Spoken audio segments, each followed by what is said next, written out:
SaaS Therapy.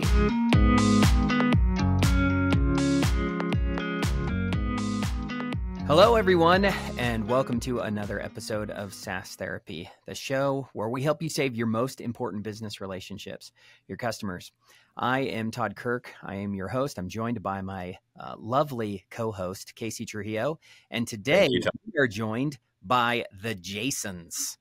Which should not be too difficult as we go today. We're excited to welcome Jason Whitehead and Jason Noble to the program. Welcome to SaaS Therapy, guys. Hey, thanks for having us. Really appreciate it. Thanks, guys. Super excited to be here. I'm sure we'll need therapy after this. Yeah, the real question is who's gonna need the therapy? Is it me and Casey, or is it the two of you? So we're really excited to have the Jasons on the program today. Jason Whitehead is a thought leader in the fields of customer success and user adoption. He's the co-founder of Success Chain, a consulting and training company that drives technology user adoption and increase the value and ROI of software investments. He's also the co-host of the Jasons Take On podcast, which hints the Jasons comment here that we've got going, which focuses on helping customer success leaders improve their knowledge, skills, and CS practices.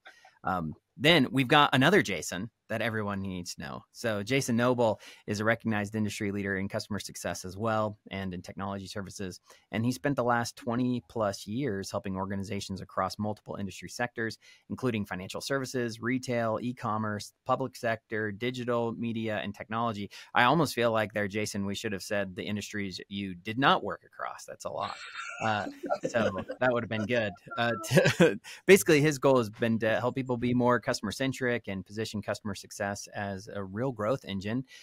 He works at executive and board level, and has held leadership positions in all of the post-sales customer focused roles, including customer success, customer support, service delivery, account management, project management. Again, Jason, you've done it all, man. Apparently we just need to say what you haven't done. And he's worked with a number of major global brands, including Sony. So, I mean, the list goes on. And he's worked with niche technology startups as well. So, man, these guys are awesome. Jason's a member of the global industry forums and advisory boards. He's recognized international thought leader on customer success strategies and future trends. And as we mentioned, the Jason's Take On podcast is amazing too. So, Jason's, another welcome. Hopefully our guests now have a sense that we've got two studs who know their way around the customer success world. We're pumped to have you here. I'm going to put that on my business card, CS Stud. That's right. That's a new job title. So Jason's, I think it would be helpful. We're going to play a game. We always like to play a game, Todd and I, just to get our audience to know you a little bit better. But before we play the game, if one of you will just give a little brief overview of how you two met, because if you haven't heard a little bit of an accent, there is a little bit of accent between the two of them. So how did you come to know each other, develop this podcast? Give us a little short bio of that, and then we'll jump into the game to get to know you individually. Yeah, forgive my accent. Mr. Noble, do you want to take this one? Yeah, I can. So we've known each other. I mean, it's coming up for 6 years, which is ludicrous. And we met, in inverted commas, at a conference in London at the back end of 2018, I think it was, that was focused on customer success. We'd both been invited. We both had speaking slots, but we didn't meet there. We didn't say hello in person there. I think we just exchanged details afterwards, started having conversations over Zoom, and just thought, this is quite interesting. We thought we were talking about interesting stuff. And then after a while, we thought, maybe others are interested in this too. That silly thought like that. And then we started doing a webinar. And then just with geographical challenges, because yes, as you've gathered, I'm not American. I'm based in the UK. Jason in the States. We had guests joining our webinars from all over the planet. It was ridiculous. So there was never a good time. So what we thought is let's do a podcast. And neither of us had done it before. But it's coming up for 6 years that we've been doing it. And we met for the first time about a year ago in London again, at another customer success conference. But we've loved it.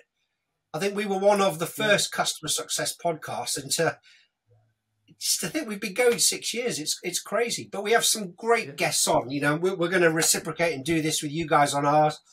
But there's a lot to talk about, right? And I think a lot of this isn't new. It's a new industry title. There's a more focus on customer centricity and customer success. But I always say we've been doing it for a long time, but the focus is coming back on it. And there's some really, really fascinating guests to have on that know far, far more than we do. It's just been really good fun. Did that sum it up very well, Jason? Or I think you nailed it. Well done. Isn't that great? And I think that's the purpose of anything that we're doing in our podcasts, right? Or being in communities or conferences. It's just, let's all work together. Let's figure out how to consistently improve. Because someone told me this, one of our guests that were on our show was like, SaaS has only been around for 20 years or so, right? And customer success, when did that actually start? Like, it's okay that we don't have this figured out yet. So let's keep meeting, let's keep discussing, let's keep reinventing the goals that we all have, which is to help our customers come to those business outcomes. So let's get into this game called Most Likely To. So Jason's, I'm going to ask you a question, and what we're looking for is to find out, and for the two of you to come to an agreement of who's more likely to do this, okay? So we have 3 questions. They're going to be pretty simple ones.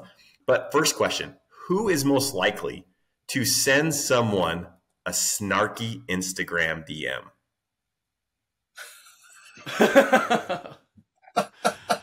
Oh, I think clearly, Mr. Noble, you're the snarky one of the bunch. yeah, maybe not Instagram. Well, it depends. Yeah, I mean, He doesn't know how to use Instagram.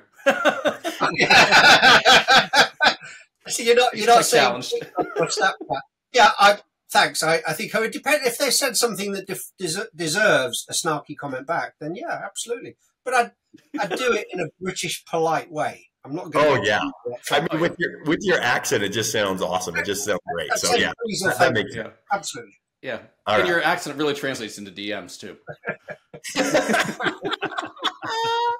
Okay, who is most likely to survive alone on a deserted island? I reckon Mr. Whitehead. Oh, when can I go? I'm packing the bag now. Jason, would you think you'd be the best one to survive on a deserted island? Absolutely. I would love the alone time and would figure out the rest. It would be great. If you were to reverse that and ask me and Casey, I think the answer would be we'd both be dead within a couple of days. So Yeah. No, who's going to survive the longest? No, I say it could be a couple of days. That's fine. All right, and our last question: who is most likely to get an embarrassing tattoo? Oh, That's not me. I just wouldn't want a tattoo. It's that simple. Needles. I have family members who keep saying they're going to get them and never do. But it's just It's just not. And it's pretty hard to embarrass me though, so I don't know. All right, there we go. There we go. I'd say Casey for that one. yes, All right. that's right. Oh, I love that so Awesome. much. Great questions. Well, that's probably a good segue to lead in here. Now that we feel like we understand and know you both a little bit better, you both since you've been doing this podcast for 6 years, which means that I would guess you've probably seen a lot of ebbs and flows in how people think about customer success, how they're talking about customer success, and potentially what it would take to be successful in today's environment in customer success. So, I would love to kind of jump in and just start with how have you noticed the world kind of shifting and changing in when it comes to this industry of customer success over the last 6 years or 20 plus years if you want to include going all the way back to the beginning? Wow. You want to go, James? Sure, why not? I think that's a great question because when I look back, some of the early times in customer success, I've worked with a lot of clients over the years, and half of my clients are buyers of software looking to improve adoption. The other half are customer success teams. And I've been on a lot of phone calls with customer success teams. And even 5 years ago, most of the times the CS person would get on the phone with their client and they didn't know what the hell to say. They didn't quite know What's the point of this conversation? What's going on? What are you trying to do? Where are we taking this? What am I supposed to do? What are you supposed to do? So I think it's gotten a little bit more structured since then, and people are trying to get some more rhythms and process flows down of what they're trying to achieve. Yet I think a lot of CS teams still really struggle with, how am I going to add value to this customer? How am I going to get them to do something that they wouldn't do on their own without me here? How am I going to get them to take an action that's going to actually improve things for them, as opposed to, I can talk about the product and I can, talk about business outcomes, but it's really up to the customer at the end of the day. So I think a lot of CS folks are still struggling with, how do I have the impact that I need to have to get the results that we both want to see? I think I'd echo what you said, Jason. I think it is. What we've seen is this evolution of the role that we're in, and it's now about, how do we accelerate the time to value for our customers? We're not a customer success manager or professionals that are there just to do the basics. What I want is the product to do what it's meant to do. The product should be delivering me the value, the results I want. What I might need is some help to get to where I need to get to quicker. And I think there's a realization of that within the community. And we're seeing more emphasis on that and more investment in how does we make the product do what it should do? And then what's the real value that our customer success team can add on to it? It becomes a consultative function. You can then see, it's not really, I'm not going to say that. I was going to say it's not really different to a professional services function, but professional services, customers pay for it because they see value in it. We need to shift so that customers can understand what the value is from customer success. And then it could be a paid for function, but rather than focus on the real basics, which I think we're still doing. So as I said, we're beginning to see the shift to help to accelerate customers to get to where they need to be. Jason's, that's great. I love how we're already starting in this. And Jason Whitehead, I love the comment of what you said around, at the end of the day, the customer needs to be part of this journey also. I think in customer success, I think we take the total ownership of customer success, and that's a bad thing, right? So I'm not great at math, but I'm going to give you a math question. How does someone in customer success, I just saw this on a chat forum in a customer success community, how do I handle 500 accounts? How do I make impact with 200 accounts? How do I make impact with 50 accounts? The math just doesn't seem to add up. So Jason, right. How do we make impact when it's 1 against 50 or 1 against 100? And then let's also add in that the organizations, our customers, are also buying maybe 100 different software applications. And maybe those other 100 software applications have a customer success person that's being asked to meet with their people. And they're trying to get their customers on the phone call. They're trying to get them to drive adoption of their software. I know this is not going to be an easy answer. I'm going to preface that with the math equation here. But I'd love to get this discussion going of how in customer success do I make an impact when the odds are against me? Well, I think before you even get into the math, you should start with the question, how do I have the impact with just one customer? And what I'm finding is a lot of CS teams, they don't have the expertise or the methodologies or the content or the approach right to even have the right impact with one customer, let alone try and figure out how to scale it out to 200, 300, 500, whatever it needs to be. And what I've consistently found, and obviously I'm biased because this is sort of my passion area and focus areas, the product's the same for every organization that you sell it to. It's the people in the organization that are different. So why is it some customers are successful with our product and some others are not? It's what the people in their organization are doing and how they're approaching the product, and how they approach getting their people to adopt the product in a way to create value. And that's navigating change, that's figuring out their processes, figure out their policies, how they train and develop their teams, how they reward and influence their user base. And if they're not addressing those issues, they're not going to be successful in the right way. And historically, what I found, I've worked with a lot of CS teams. As an external coach and consultant, I've recently completed an interim VP project where I was leading a team. And consistently, I found is that the folks who are on the front lines, they really don't have the expertise or experience or methodologies to have that big impact with even one customer at the rate that they would like to. And then to figure out how to scale it out is a bigger issue. And I think if they can get that right, then the scaling piece is still very much a challenge. But then you can start to look into what are the one-to-many touch techniques, where can I automate certain things? Where can I use more video? Where can I get to all of those processes? But there's the first step that I think is still missed in a lot of organizations. Jason, good. That's good. I remember Airbnb talking about they wanted to create a level 10 experience. And until they satisfied a level 10 experience with one customer, they didn't care about scaling yet. I got to solve the one first. Awesome. Jason Noble, what do you think? But Jason's hit on a key point there. I mean, even with that one customer, it's what does good or what does excellent look like? And then how do we replicate that? I mean, if you look at it, as you said, the maths, as I call it, with an S on the end, it just doesn't. It really doesn't add up. You can't spell either. Yeah, but I was thinking this through in the, when I was thinking about the podcast and coming on. But when any professional now, how many different pieces of software do we use in an organization? And if you think each one of those organizations has a team of customer success managers who will be trying to follow what they've been told is a standard playbook, which will involve potentially what seemed to us as a customer, random outreaches that don't serve any value, QBRs or whatever we want to call them, where it's typically focused on, they want to show me their metrics that means something to them. I don't have the time to do that. Do I have the time to do that once? Maybe, but my time's valuable trying to do what I'm doing. So I go back to my first point, what my goal is I want the product to do what it should. And that becomes the challenge. And if I need help, I as a customer know then that I've got someone that I can reach out to when I need help, whether it's support, training, but I've got that contact. But I also want the provider to reach out to me at the right points. And that, I think you can automate that and scale that.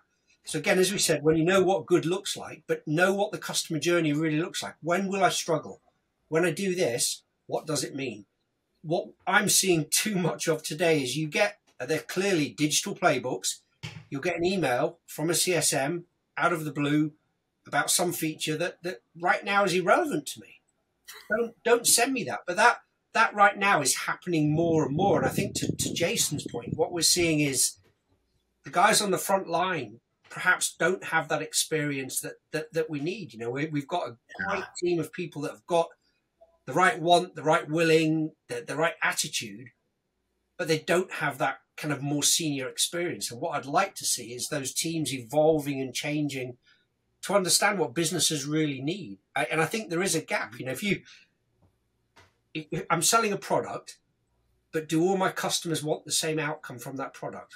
Probably not.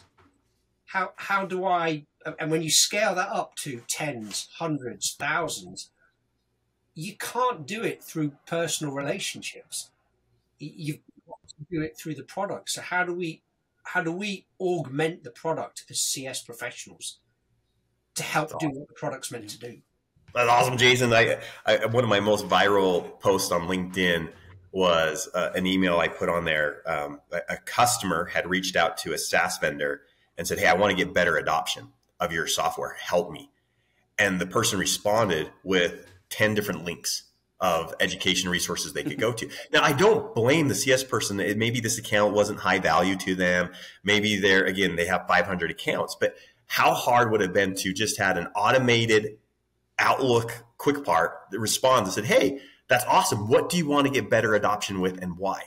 Because I want to point you to the right resources to help you." That's it. You could have that already configured just to hit reply, and you didn't even have to rewrite it. And then you could direct the person. Going back to your point, Jason, is if I actually reached out for help as a customer, what am I getting back from you that makes it easy for me, right? Todd, looks like you were going to say something. Well, one of the things that stuck out to me, Jason, when you that's so weird to just say Jason. Whoever gets credit for saying what I'm about to say. One of the things that sticks out to me was your point about the fact that so often CSMs spend their time on low-level activities, and it's a free service. Mm-hmm. The customer wants help, but it's a professional service, and most professional services are something you pay for. So like when you say this whole thing, I think a lot of times a CS person thinks to themselves, I need to figure out ways to provide more value to the customer so that we could potentially justify either my role internally because the customer is more likely to renew and expand, or I need to provide more value because the customer would be willing to pay to keep me around. So it creates a sense of job security. The challenge that I see is that what most CSMs, especially those who are more immature in their understanding of the role, think that that means quantity of content or quantity of engagements. So if I talk to you more, if I send you more resources, if I'm constantly in your ear, then I'm going to be providing value to you. But that's really not the case. There's a quality of an outcome that the end user, the customer, is looking for. And so I'd be curious, when you think about like, how do you create value that the customer would be willing to pay for? Like, what does that look like? What do you think? And this is to either of you. What do you think is like, what are the most important elements for a CS person to focus on rather than just on inundating the customer with meetings and resources? How do they refocus on stuff that's going to truly provide the outcome that the customer wants? I think for me, the really cool thing is understanding what those outcomes are, and they need to be captured somewhere. Someone needs to have that conversation. Now, it may be through a sales process. You know, is there a sales team involved, and can we capture that and articulate it the right way? And is that fed through to the rest of our team so they understand what are those value moments that our customers want? And that then helps us, if we know what they are and we can define when they've reached a value moment, we can better target any digital communication that may be more automated. The challenge again well, what if it's a more automated product-led sale? But you can still, I think, even thinking about it, you can still capture what are you trying to do? It's a simple question. What goals are you trying to achieve using our product, and how can we measure them? And get that back from the customer. And I think it makes your customers think. It might change the way the sales process works, but it makes them think. But understanding what that piece of value is critical, because I've seen many organizations I've worked with, many customers, that the first time that the customer success team, implementations team speak to the customer, one of the first questions is, so what are you trying to achieve? It doesn't make sense. Me as a customer, I don't feel valued. If you're only now asking that question, well, I've bought your product. You should know this. It feels like a disconnect. And I don't think it's because we don't know the information. I think it's because that information is not being relayed through the team, and perhaps we're not collaborating as well as we could be internally. Yeah, I like that. You know, and Todd, as I was listening to you as well too, got me thinking, when I'm a customer, I don't want my time wasted. And I don't want to have to sort through stuff that I don't care about. I don't want to jump on phone calls that I can be doing other things.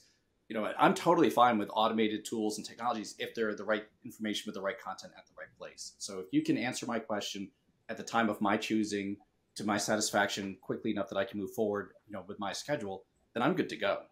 And I think a lot of folks, to your point, you're like, all right, what's the best way for me to do this? How can I, you know, everyone wants to build a relationship, which is great. I don't necessarily want to have a relationship with every vendor. I do with certain vendors, you know, and I want to make sure that I'm understanding what's the nature of the relationship I should have with you at the right point in time.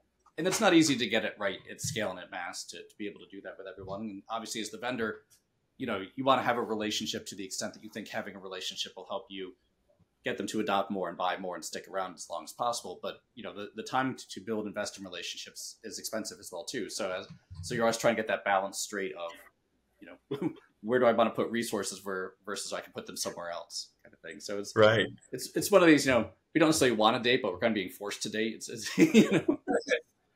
I think one of the things that we miss quite often is that we're not the most important thing to our customers, and that can be quite challenging at times. You know, they're there to do a job. They've got their own goals. We fit into that. We're part of their journey. We're not. They don't think about us every day, 24/7. They're not. We're there when we need to be there. Yes. And that's a change. We don't like that. We don't like the fact that they're not thinking about us when they wake up, that they're not thinking about us when they start work. But we've got to make sure that when they do, we're doing what they expect us to do. Right. And the customer on the other end are thinking about some challenge consistently. How does my software play into their challenge?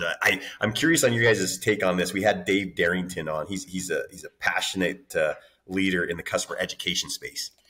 And he had this term he calls vanity metrics.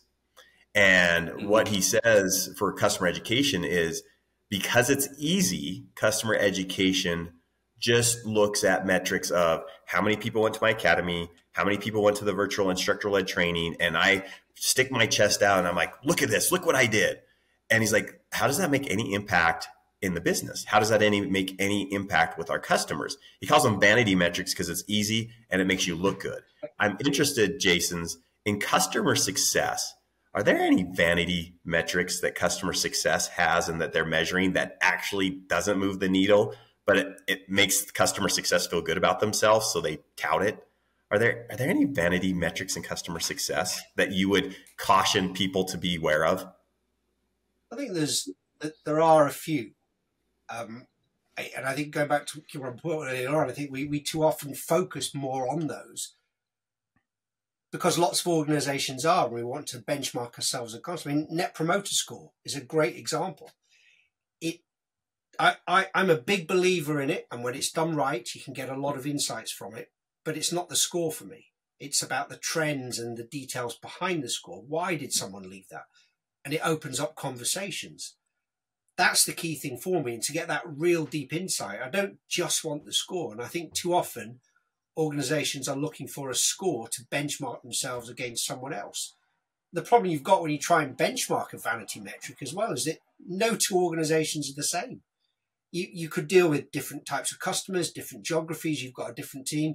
So it becomes very difficult to do it. And there can be too much focus and a lot of heartache if you're not hitting the right metrics that you think you should. So I think NPS is a really good example, but I'm not saying it's a bad metric. If you use it the right way, there's absolutely value in it. Yeah. I love the term vanity metrics because I think that really captures a lot. And I think there's a certain amount of, people do need some sort of vanity metrics. Well, they don't need them, but they use them often to get internal praise for what they're doing, or like, oh, look at the CS team, look at the impact, even though we probably know better than just the impact. But when we're working with our clients, we look more, my co-founder Sue came up with a methodology she calls AM and PM metrics. And AM are the activity metrics or the adoption metrics, really meant to be those leading indicators that would imply that people are using your application and that they're going to get somewhere. Then PM is more of a performance metric or that outcome metric, the impact that you're trying to have. And the assumption is that in the short term, if you pay attention to the AM metrics, you can have some faith that you're on the right path to get to that outcome that you're looking to get to. But people could easily argue that AM metrics are a vanity metric. They really aren't telling you, there's not the so what there. There's more the here's what we're doing. So I think, if you can use them in that context of, is this actually leading me up to a more of a meaty, heartier metric here, then great. This gives me some information in the real time. But if it's not, if it really is just, like you say, a vanity metric that makes people feel good, even though there's no impact or we're not able to use that for anything, then I think, it's a giant waste of time, but I think a lot of people do it, and a lot of people do it in CS. I've had clients say, show me the number of QBRs you've had. Well, who cares? That's not getting me anywhere,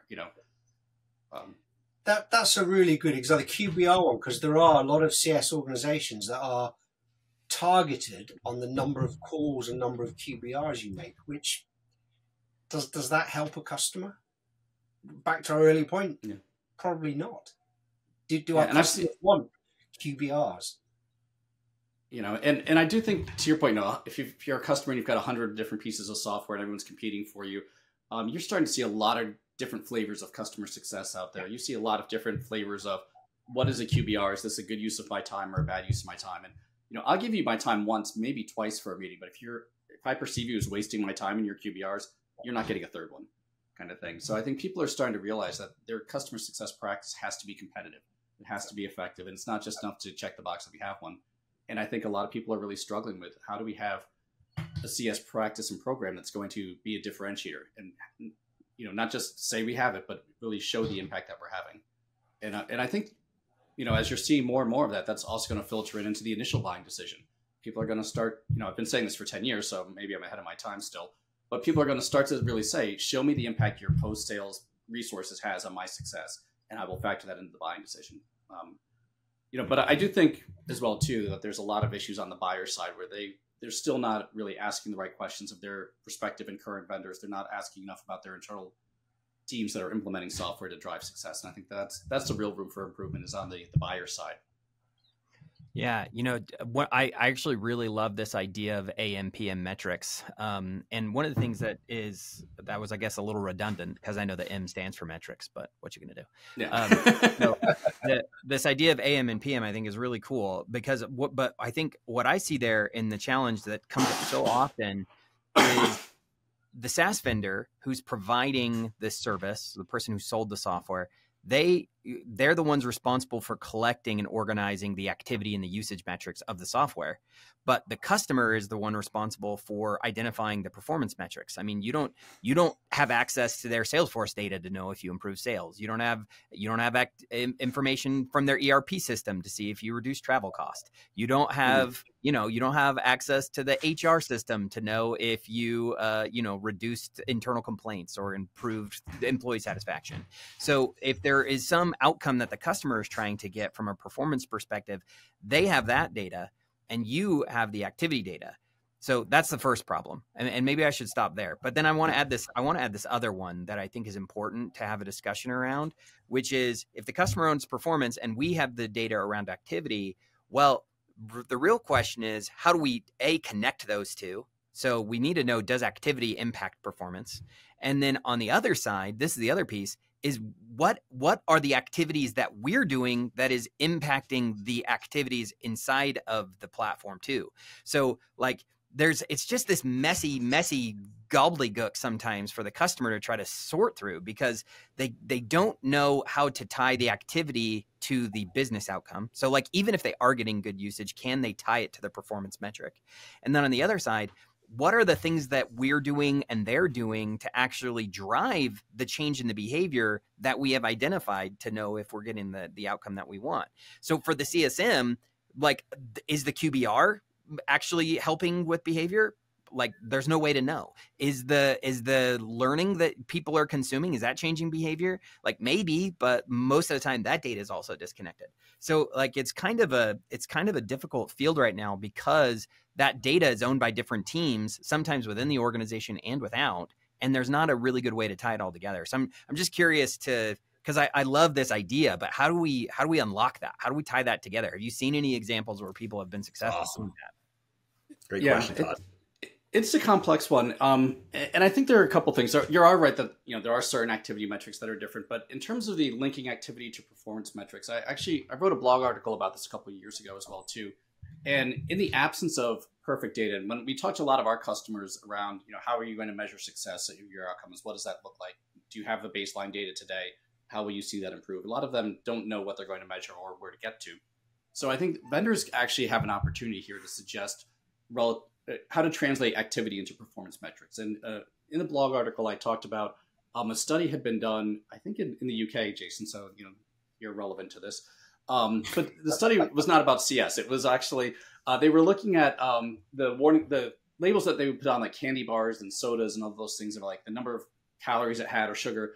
And basically people didn't know what to make of that information. But then they started putting on there, this is the equivalent, this is 250 calories or grams of sugar. This is the equivalent of doing 25 minutes of swimming, 35 minutes of running, an hour and a half of walking. And it translated into other activities or other things. So like, now I have a real choice to make. Do I want to have this soda or do I want to go and swim for 25 minutes? And what does that need to look like and how that would influence behavior?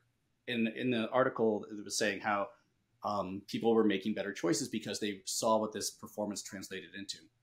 In my blog article, I said, extrapolating on that, if you're a software vendor, right now we have solar panels on our house and we log into a little portal and it says how many hours we've generated and it says this is the equivalent of saving, 55 barrels of oil or 75 trees or 300 acres of forest or whatever it's been.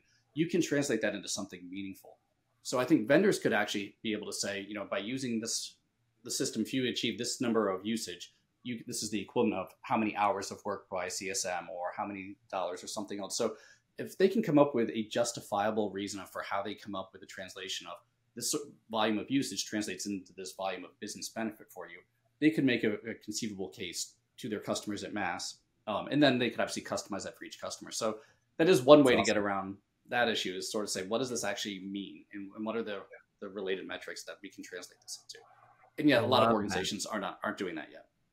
Yeah, I feel like that relates really well back to like the original question was like, how do we demonstrate value? That to me is a true consultative approach. If the customer doesn't know how to prove it, but you can help them make the case and get excited and bought into a vision, like that is a real, that's true consultative CS work there. So that's I think the other thing it does, though, it opens up new opportunities for us, because our customers aren't really, they're not just buying a product. You know, a lot of it is based on relationship with the sales team. They're buying innovation. They're buying other things from us. And that innovation comes from us helping them. And if we can explain to them what else the product could do, how we can add value, how it's worked elsewhere, how do they stand against their competitors, how are they getting value there, that really helps. Because there is, you know, we all, the SaaS world, 20 years it's been around, but what's the next 10, 15 years going to hold? The pace of change is so great. And there's value in a vendor that can handhold your customers. Not handhold is probably the wrong word, because it implies you're too close and they don't have time for that. But you want to be there as part of that journey and guide them. You're there as a guide to help them. I think the real challenge we've got, going back to the points earlier on, is how do they measure? You know, what if you're looking at my product's going to help you save time? How do you measure that? You might have a disconnect between what we've got and what they're measuring, but actually, how do they measure how much time is being saved? It can be very, very difficult to do. Or how many incremental sales has my product built, helped them with? That change in value that you're doing for them can be very difficult. And I think quite often we've got to go back to basics and work with them to explain what we can measure, how they can measure it, and help them. And I think maybe they'll pay for that. You know, is there a consultation process here, a consultative process where this becomes a professional service where we can help guide them through this and show them what they need to do? And I think there's a real opportunity there. You know, go Jason.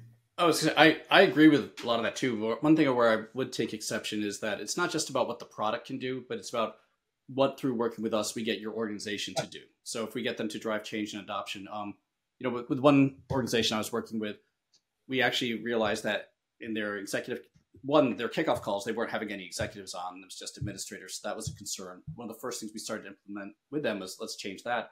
But then we implemented a success and adoption call. And the idea there was, as part of your onboarding, we want to walk through with you, what does success look like and how will you measure it?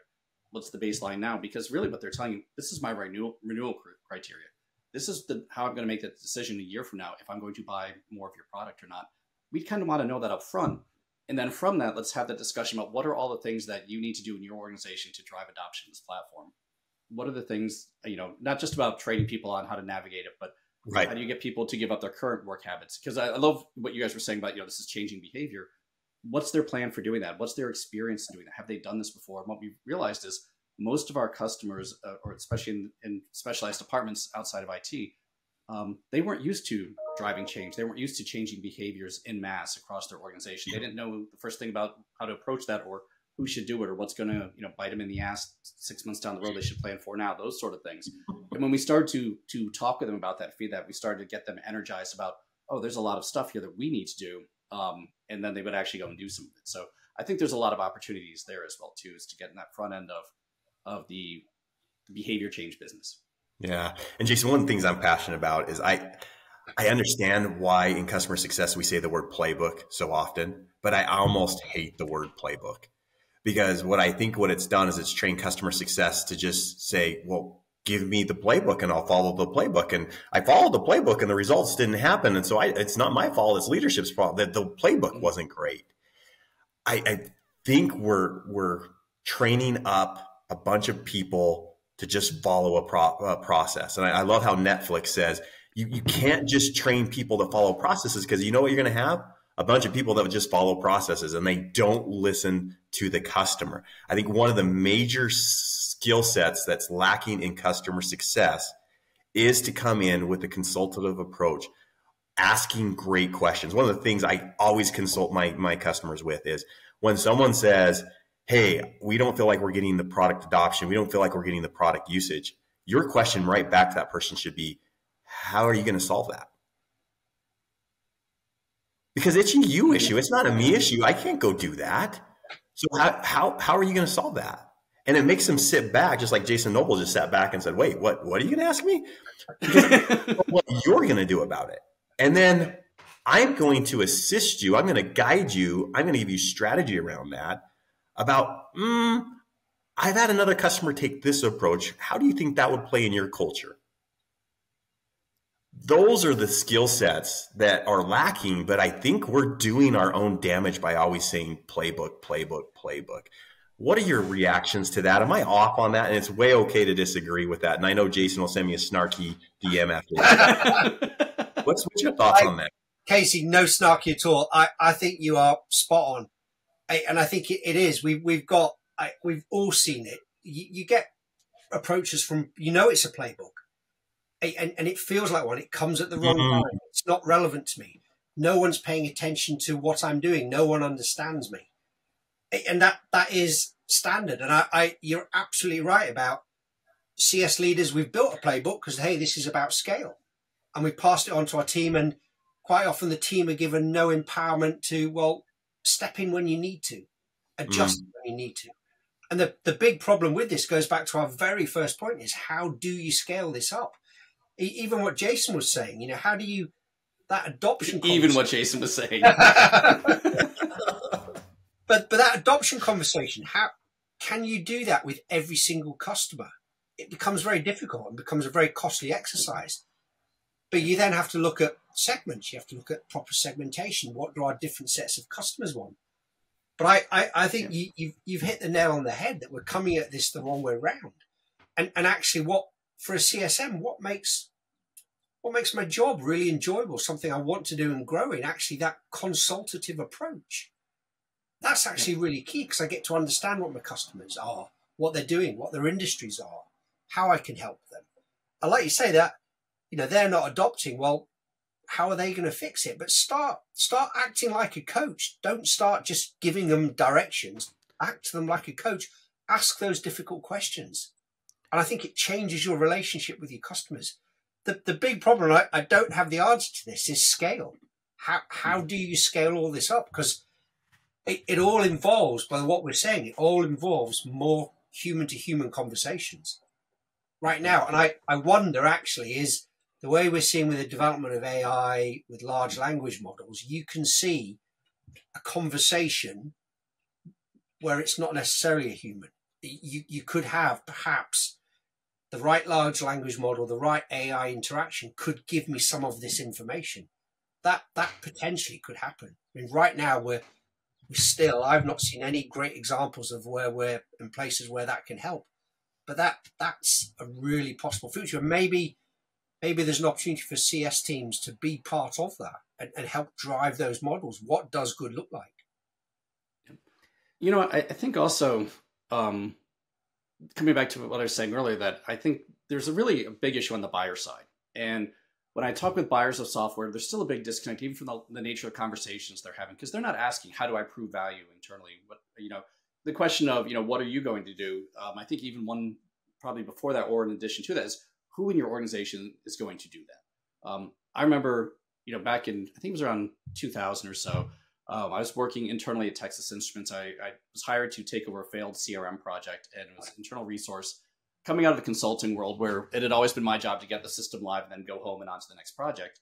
And my boss came to me and he said, Jason, it's great you've got the system up and running again, but if you can't get people to use it and we can't prove value to the executives, we don't need it or you. So you better figure that out. And that was like the first time that I really shifted on user adoption, because suddenly I had a vested interest in driving adoption. I had a vested interest internally of proving value. No one had ever said that to me. And I realized no one had ever said it to any of my other clients before who had always struggled with adoption and getting things moving. And I think more and more buyers of software, they don't point out right up front, like, you were the executive who was spending millions of dollars on the software. Your ass is on the line for making sure it's used and delivering value. And we're going to come back 2, 3, 4 years down the road. So put in place what you need to here to make sure that happens. And I think until a lot more software buyers are thinking in those terms, we're going to have issues. And, I was fortunate enough, I was able, got a degree in information systems. And I think back of the classes I had, so many years ago now, there was not a single one on adoption. There's not a single one on change management. Everything was about developing IT and managing systems and getting them live and getting them up and running. Nothing was about proving the impact to the business. Nothing was about, how to make sure we're getting value from it. And really the people who are preaching that one is customer success, which is great. But until I think the buyers start asking those questions, and certainly there are going to be issues. And then Casey, I think, also I love the question about the playbooks, because I agree, like a playbook is not an end all and be all. And I think there are very few people, whether it's customer success staff or on the customer side, on the buyer side, who know when the playbook is wrong or doesn't apply to them and when to deviate from it. So when you start to question, is this the right playbook for us in this context? And I think, people need to have that elevated experience level and thought level to really say, is this going to be the right thing for us to get what we need? I just thinking about that, Jason, going right back to the beginning of the conversation, when we first met at the conference we met at, my talk was about technology-led customer success journeys, or the tech customers. And there is too much focus on how can we automate it as much as possible. Whereas what I was saying, and I think is still so relevant, is it's tech-enabled. You use technology, but you're bringing the person at the right point to have that conversation. And that still is so relevant. I can't just farm this all out to a playbook. But I can get a playbook in place that's got those right interaction points when I know, and I can use technology to tell me when to step in. There's a drop-off in engagement. There's a drop-off in adoption. I can use technology to help me with that. That absolutely still stands. What Jason was saying there about the challenge for the buyers, again, are many of our buyers thinking about this when they're being sold software? What pressure are they under to buy the software and to buy it quickly? You've got the seller side of it as well. And again, what you're seeing is a shift to be a more consultative-led sales. So are we seeing that change starting to happen? But does it by its very nature mean that suddenly our sales cycles are so much longer? And does that then cause problems for us as vendors? Man, there's so much stuff. There's no answers on this podcast. Right? No, we like to keep it light. It's a therapy session, right? This is where we come and commiserate about all of our pain points. So, it is interesting because since we are, I had a big takeaway, which I really, really liked, which is if you're a CSM, you should be asking yourself, are you operating more like a player who's just following the instructions of your coach and you're putting on the onus on your CS leadership and they're the coach? Or are you the coach and your customer is the player?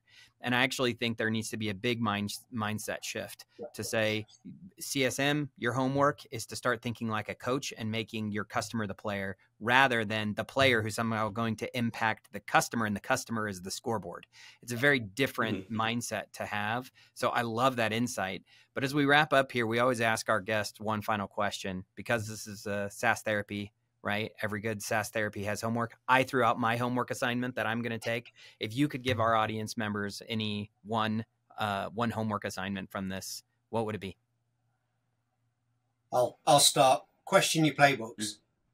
Not in the wrong way. Don't go back and suddenly say, "Oh, my playbook." Yeah, burn it all. Just start over from scratch. No, that's Ask them why. Why are we doing this? What does it mean? Get some more value from it. So I think ask a lot more whys about the playbooks. I think that can really add value for CSM and what they're doing. I love that. What would you add, Jason? I would ask yourself how you're going to go and get your customer to take actions they don't know they should take or won't take on their own. What are the behaviors that you're trying to change, and really focus on those customer behavior change, less around executing a playbook or executing a process. So good. Todd, I'm going to change my name to Todd so we can call our show the Todds. Excellent. When you guys come on with us, we'll do that. Yeah, perfect. Hey, well, thank you both so much for joining us today. It's been a really enlightening conversation. Thanks to all of our listeners for joining us, and we hope you keep tuning in to SaaS Therapy. Thanks, everyone, and thanks, Jason. Guys. SaaS Therapy is brought to you by Brainstorm, the SaaS platform for SaaS adoption. Learn more at brainstorminc.com.